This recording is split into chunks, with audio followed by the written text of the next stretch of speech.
안녕하세요. 말씀 탐구 생활 27번째 우리 디도서 편을 제 강의할 남인보 목사입니다. 이렇게 함께 말씀 공부할 수 있도록 동참해 주신 성도 여러분들 감사하고요. 오늘도 우리 말씀 묵상 들어가기 전에 먼저 개론으로 함께 이 디도서의 내용을 살펴보도록 하겠습니다. 네, 먼저 디도서는 누구에게 쓴 편지인지 함께 나누려고 합니다. 디도서는 사도 바울이 개척된 지 얼마 안 되었던 그레데 섬, 그리스에서 가장 큰 섬인데요. 그 그레데 섬의 신생교회의 리더였던 디도에게 쓴 목회 서신입니다. 디도는 그리스 출신의 그리스도인으로서 바울의 신임을 받았던 동역자였는데요. 사실 이제 디도에 대한 성경의 기록은 그렇게 많이 나타나고 있지는 않습니다. 몇몇 말씀을 통해서 디도가 어떠한 인물인지를 우리가 짐작할 수 있게 하는데요. 먼저 그는 이방인 개종자임을 갈라디아서 2장의 말씀을 통해서 우리가 알 수 있습니다. 그곳에서 바울은 그를 억지로 할례를 받게 강요하지 않았다라는 그런 고백을 하는 것을 볼 수 있습니다. 바로 이를 통해서 그가 이방인 그리스도임을 알 수 있게 하죠. 또 그의 성품과 관련돼서는 고린도 후서 말씀을 통해서 또 우리가 짐작할 수 있게 하는데요. 고린도 후서 2장에 보면 사도 바울이 고린도 교회를 크게 꾸짖는 그 눈물로 쓴 편지가 있습니다.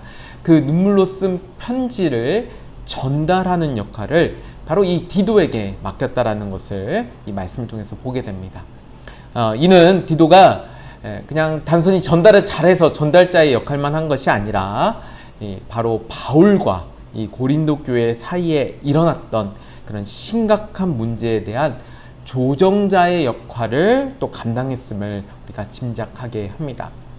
그만큼 어떤 갈등의 해결자로서의 역할을 탁월하게 잘 감당했던 사람이 바로 이 디도였다라는 것을 우리가 또 추측할 수 있게 하죠.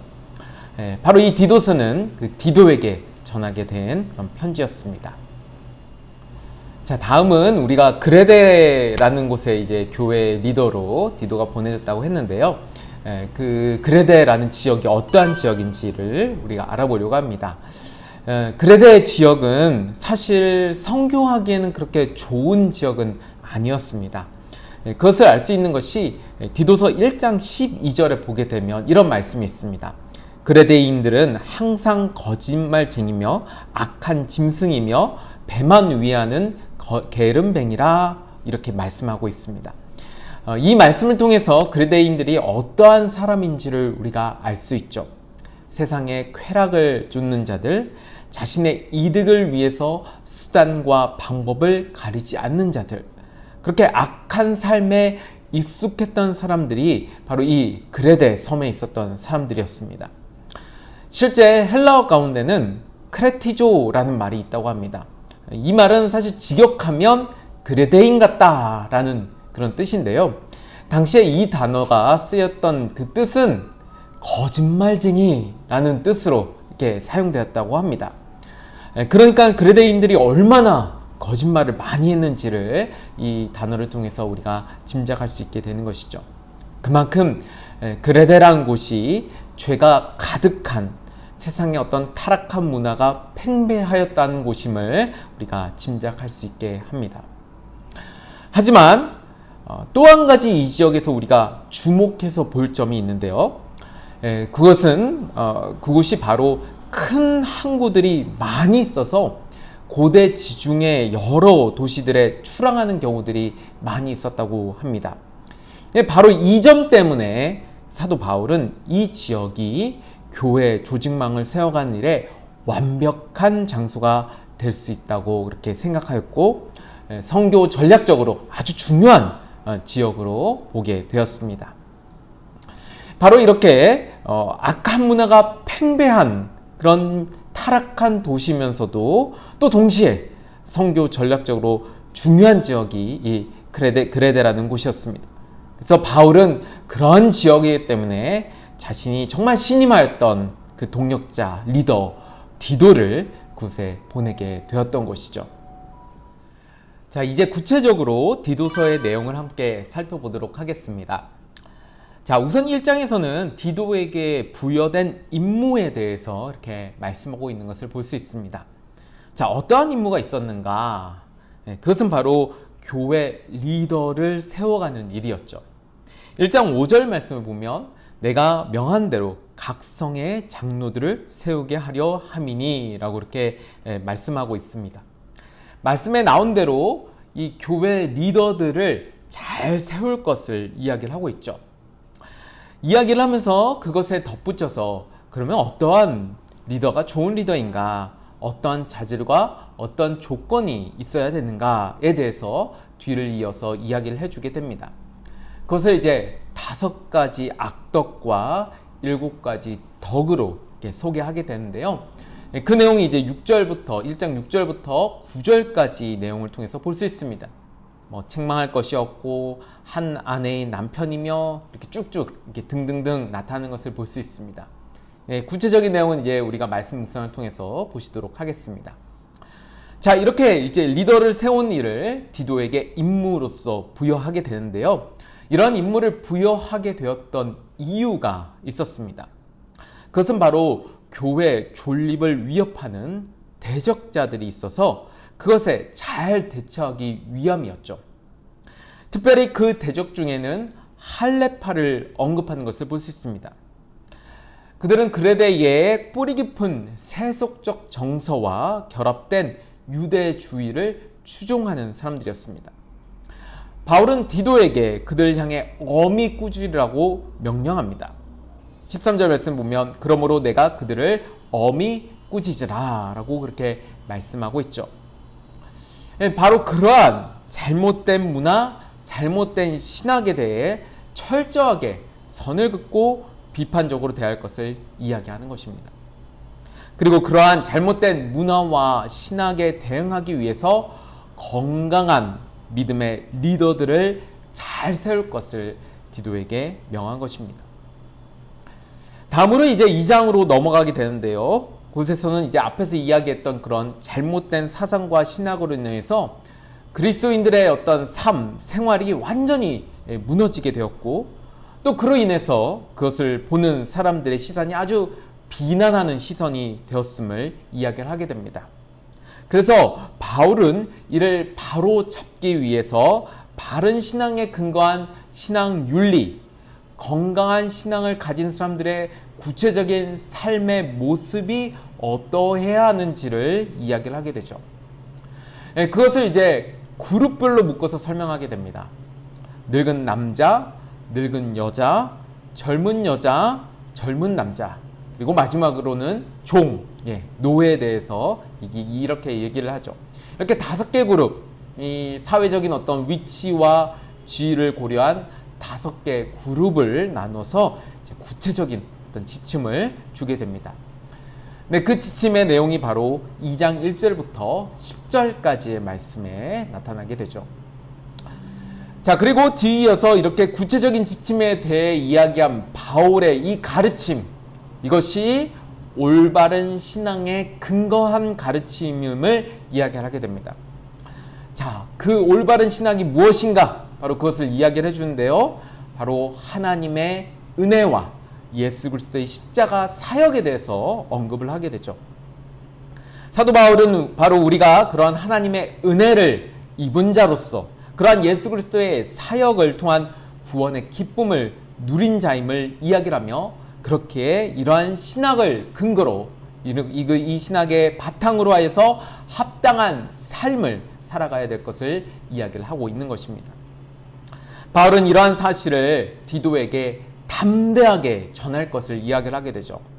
그래서 2장 15절 말씀을 보면 너는 이것을 말하며 권면하며 모든 권위로 책망하여 누구에게서든지 업신여김을 받지 말라라고 말씀합니다. 그리고 이것에 더 나아가 리더로서의 역할이 무엇인지 어떠한 책임을 져야 되는지 3장 1절 2절 말씀을 통해서 조언을 해주게 됩니다. 총 7가지 조언을 하게 되는데요. 그것도 추후에 우리가 말씀 묵상을 통해서 자세히 보도록 하겠습니다.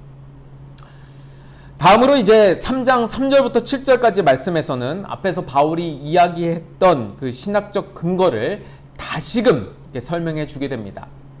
하나님의 은혜와 사랑을 몰랐을 때는 온갖 죄악에 빠졌던 우리였지만 그 사랑을 깨닫게 되므로 우리가 구원을 받았음을 알게 되었고, 이를 통해서 영원한 생명의 소망을 따라 상속자가 되었음을 말씀해 주게 되죠. 이 내용은 이제 아마도 형식적으로 보았을 때 이 초신자들을 위한 교리교육, 신학교육이 아니었을까라는 추측을 해보게 됩니다. 이 내용 자체가 어떤 구원의 과정을 조리 있게 순서적으로 잘 설명하고 있기 때문에 그런 추측을 하게 되죠.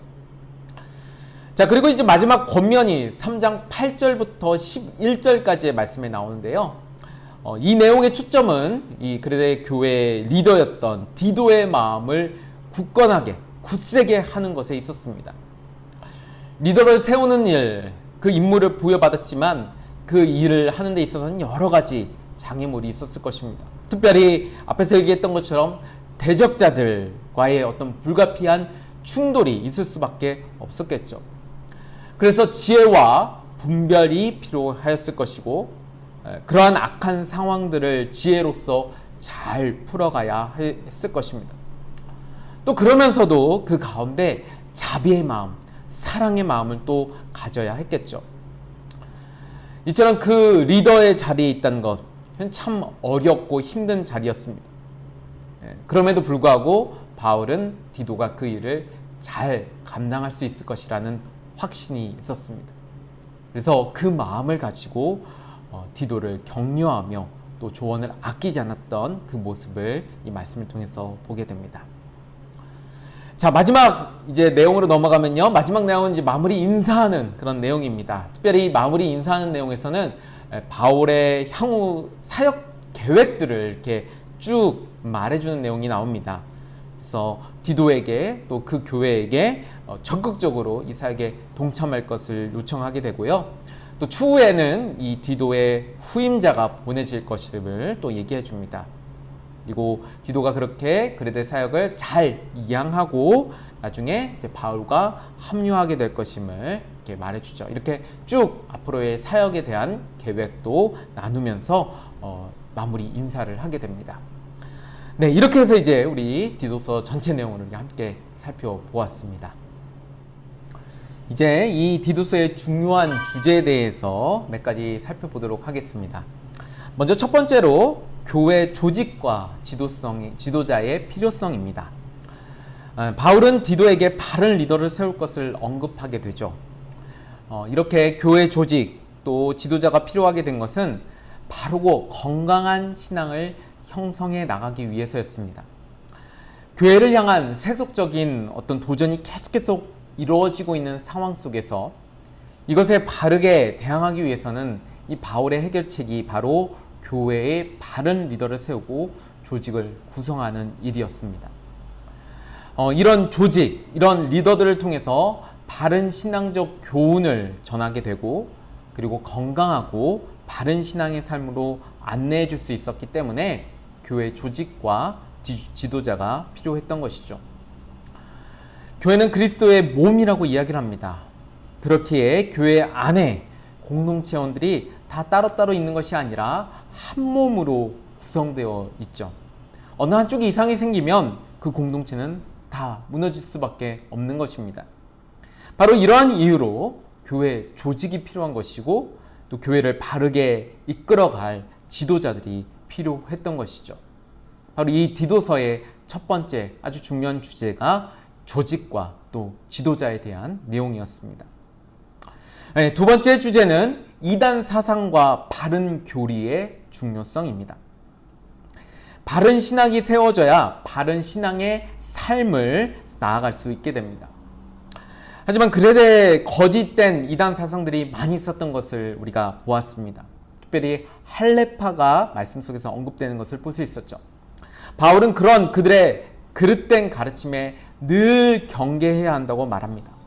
아마도 이 할레파는 행위 중심의 어떤 신앙을 앞세워서 바울이 이야기했던 복음의, 은혜의 복음을 약화시키려고 하였을 것입니다. 그렇게 늘 주의할 것을 이야기를 하게 되죠. 또 하나 예상되는 이단은 바로 원시 영지주의와 그리스 신화가 맞물린 형태의 혼합적 신비주의였습니다. 그레데 섬은 오랜 역사 동안 간직해온 자신들의만의 정서가 있었고 그것과 조응한 독특한 세계관을 형성해 왔습니다. 에베소만큼까지는 아니지만 헬라 신화와 또 원시 영지주의적 지혜 사상의 영향으로 이 그레데 섬에 잘못된 이단 사상들이 널리 퍼졌을 것이라고 추측하게 됩니다. 어쨌든 이러한 이단 사상에 대해 대응하기 위해서 건강한 신학이 필요했죠. 건강한 신학을 통해서 바른 신앙을 형성해 나갈 수 있도록 해야 했던 것입니다. 그래서 이 디도서 내용에 보게 되면 우리의 구원의 일들, 구원의 역사들에 대해서 조리 있게 또 잘 정리한 내용들을 우리가 계속해서 볼 수 있습니다. 또 앞에서 이야기했듯이 교회의 리더를 세우는 목적도 바로 이런 건강한 신앙을 통한 건강한 교회, 성도를 세워가기 위함이었음을 우리가 보게 되었죠. 네, 바로 이 디도서에서는 이런 이단 사상들에 대해서 철저하게 배척할 것, 또 그것을 위해서 건강한 신앙을 세워가야 될 것을 언급하게 됩니다. 마지막으로 이제 강조하는 주제는 바로 바른 그리스도인의 삶에 대해서 이야기를 하게 되죠.